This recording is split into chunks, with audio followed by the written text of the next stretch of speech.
ভাই এই ডাবগুলোর দাম কয় টাকা করে? ভাই এগুলো 120 টাকা করে। 120 টাকা? ভাই অর্ধেক দেয়া যায় না? এইটা কি বলতেছো ভাই, তুমি অর্ধেক নিবা কেন? পুরাটাই নাও। আসলে ভাই আমার কাছে তো একটা ডাব কেনার টাকা নেই, আপনারা কি অর্ধেক কেটে বিক্রি করেন না? না ভাই, আমরা তো কেটে বিক্রি করি না। আর তুমি একটা ডাব খাইতে পারবা না কেন? তোমার ভাই এত টাকা ইনকাম করে আর তুমি কিনা একটা ডাব কিনে খাইতে পারবা না?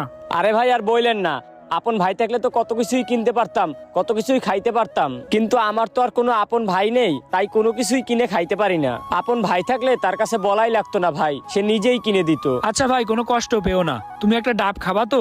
আচ্ছা আমি খাওয়াচ্ছি, কোনো টাকা দেয়া লাগবে না।